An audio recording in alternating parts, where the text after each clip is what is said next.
Hello. Great. It's nice to see everyone joining. Hi. Hi there. Brilliant. Okay, so hello everyone, and welcome to the Town at Eastbourne live making workshop. Hi.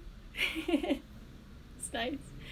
So this is the first artist-led making workshop that I'm doing in this series. My name is Rachel, and today we're going to be exploring printmaking using something as simple as a Polly Pocket plastic wallet.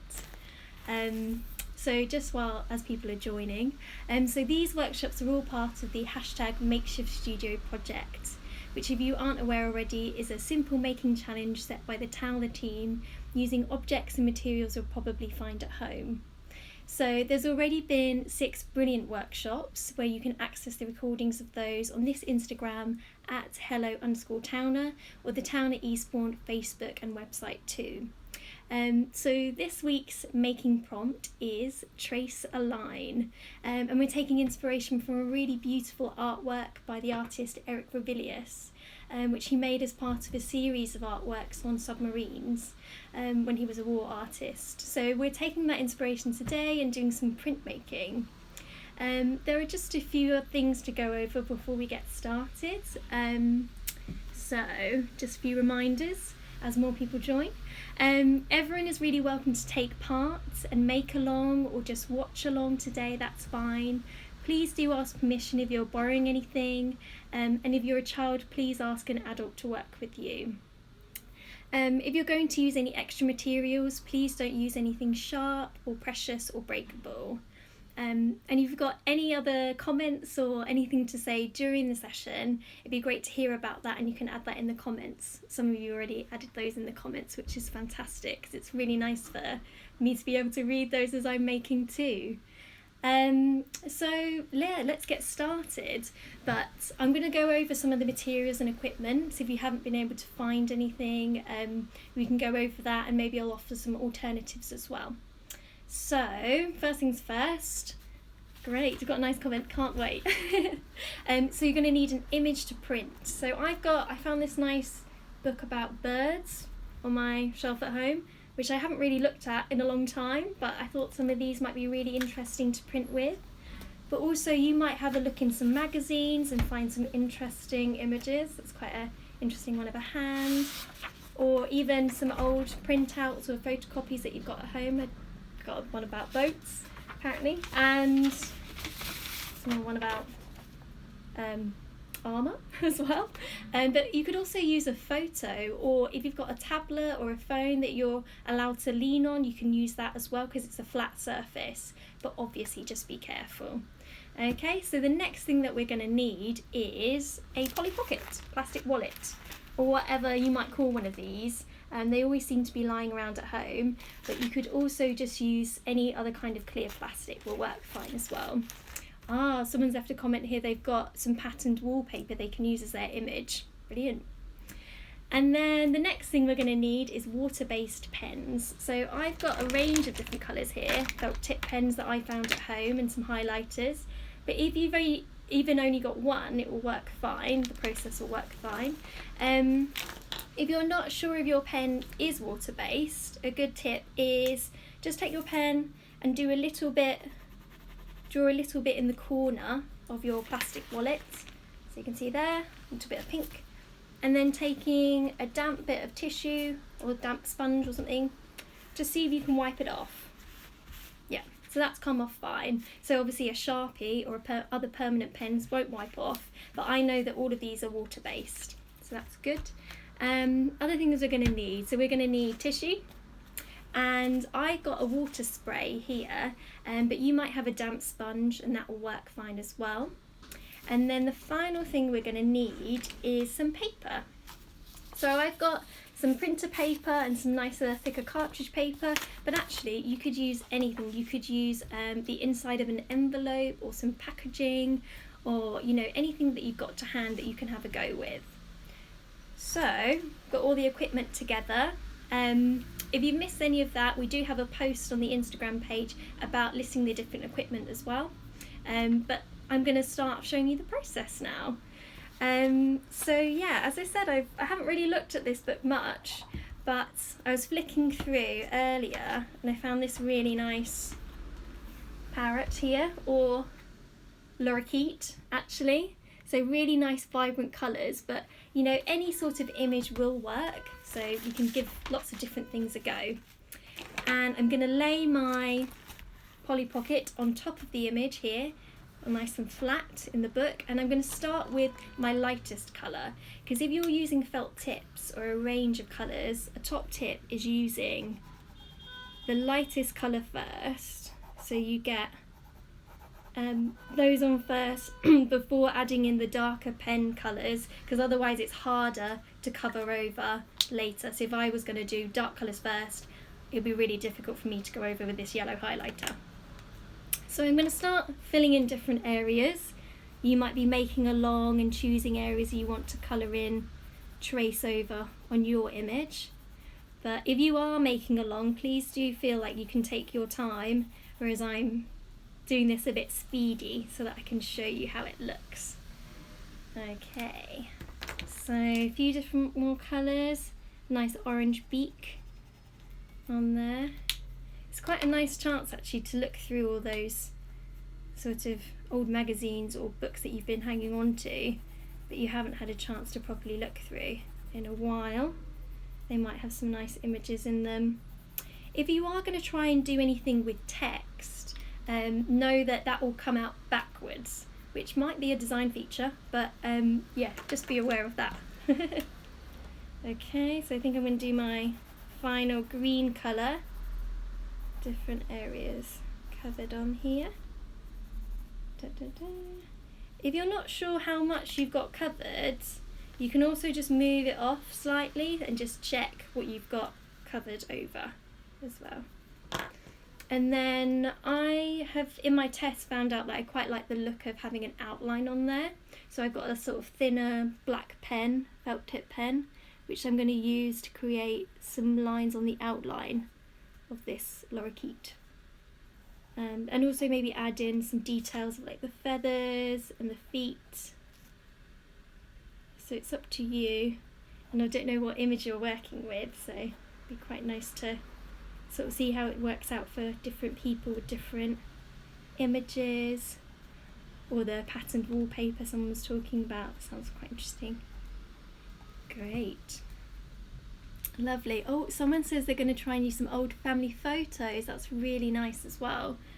I'm sure that everyone will want to see how those turn out, which is great. Lovely. So again, I might just check that I've got most of the bird covered. I think I do. So it's time to see how that turns out. I'm going to put the book to one side, like so, and show you that there. So you can sort of lightly see it on there, which is really nice. Different colours. I think this is, that's ready to go. And the next stage is preparing your paper. It's quite a tidy activity, but we need to dampen our paper. So if you find that when you're using the water it goes everywhere a little bit, grab some of those tissues and start wiping some things up so everything's okay. So I'm just going to spritz over my sheet of paper. You might be using your damp sponge, and then taking a dry tissue, just wipe that over. So this is just regular printer paper, and you can really see how damp it's gotten because it's gone a little bit see-through, which is fine. So that's good to use. And then that's ready. So I'm going to lay it face down on top of my parrot image, lorikeet, and then press down gently with my hand. Okay. I like to put my hand in sort of a fish shape as well, just to go over main areas. Da, da, da. So what's happening is the ink is set on the surface of the plastic, and then it's being transferred onto the damp paper. And this is a process of monoprinting, so we get one print each time. So really want to make sure that most of that image and the ink has been transferred. So I'm actually going to lift it up this way, so it's sort of a reveal to you guys first. Just a bit nerve-wracking actually. It's like, ooh, Let's see. Da-da-da. Okay, great. So you can see here, got my lovely lorikeet in different colours. Some bright flashes of highlighter on there as well. So I'm quite pleased with that. So I'm going to put it to one side to dry, and once it's dry the paper might have curled up a little bit, so you can flatten that out under some books or something heavy. Lovely. So to prepare my printing plate for the next print, I just take my damp sponge or water spray, go over that, and just wipe off the excess ink on there. So that's ready to use again. It's quite nice because neither the image nor the plastic pocket will be ruined in this process, so you can use these things, ask to borrow them, and then put them back. Lovely. So I'll put that print to dry on one side there. I just thought I'd show you some other examples that I've made, ideas that I've had with this process. So this is a book, a really small book that I've just stapled together, and taking inspiration from the Eric Revilius print about submarines, I thought about animals that are all like in the water, and because this process involves water, I think it's quite a nice link. But in this book you can really see the difference of how much water you can add to your paper. So that's quite a nice inky looking one. Yeah, oh, someone's put that you don't need a print press or ink, so it's really nice process that you can do easily at home. This one had a lot of water on it, on this bit of paper. And then, I've got some ducks here. You can start to see on this one, I've had less water on my paper there. So it's come out like a little bit lighter, but that's fine too. And in this process, it's really about being experimental and trying different things and seeing what works and seeing what you like, basically. So that's just an example there of something that I've made, and you might see behind me as well, family photo and the image too. So there's something else I feel like that's quite cool with this technique, because you're using clear plastic, and if you weren't able to find a Polly Pocket, maybe you've got even like a bigger sheet of clear plastic, and that could be quite exciting to create a bigger image. But we could start to combine different images together and being really playful and experimental, like come up with our own characters or create your own worlds. So I'm going to take that magazine image of the hand, which I feel is quite, I don't know, it's quite an interesting image. I like how it's sort of just reaching up, and I'm going to try and put something in the hand. So first things first, I'm going to lay the magazine under my printing plate again, nice clean printing plate, and take a pen to use. So I might use a red, bright red, so you can see, oh actually, yes, red. I think it'll be quite nice so you can see that. And then I'm just going to go over the outline of the hand, like so. So have a look through your images or your family photos, and maybe you could put different pictures together.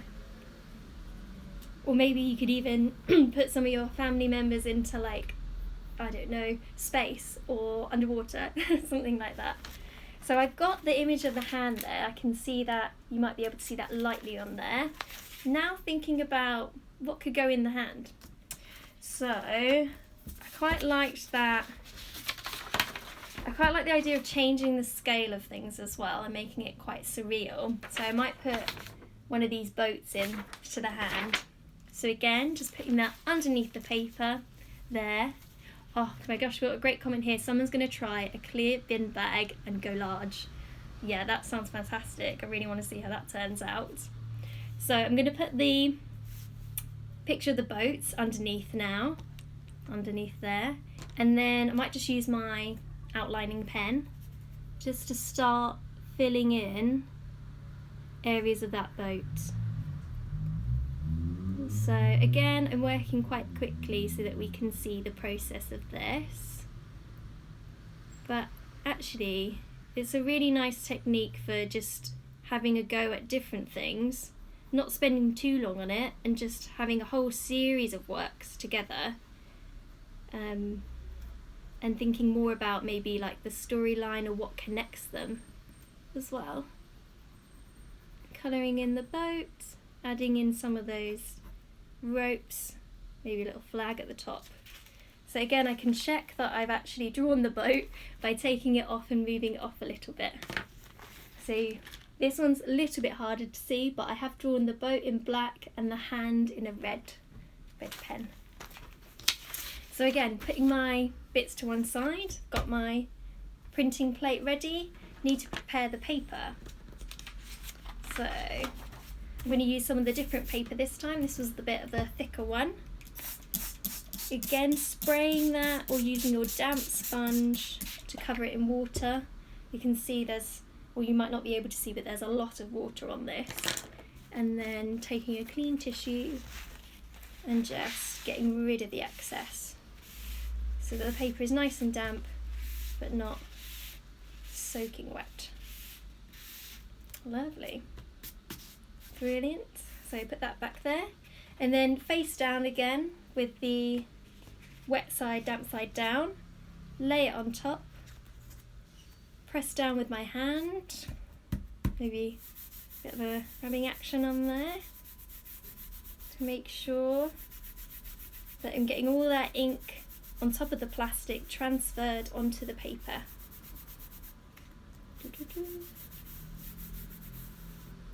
So let's see.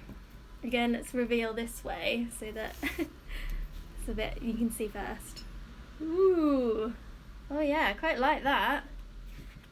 Yeah, so you can sort of see how you could create your own worlds or your own characters or storylines by combining different things together. So that's another example there. So I've just got a couple more things that I've made already, which I thought I'd share with you if you're stuck for ideas or you're not sure about what you want to do. So I have a book about different plants, so I thought I'd do a whole series of plants. It's nice and bright and colourful. Ah, lovely. Got lots of thumbs up emojis, that's fantastic, really nice. And then I didn't use a stapler this time, so just did some hole punches and tied it with string. But if you don't have string, you could use like elastic bands, or on the town of rations list it even says shoelaces, so I'd quite love to see a book with tied together with shoelaces. That could be really cool.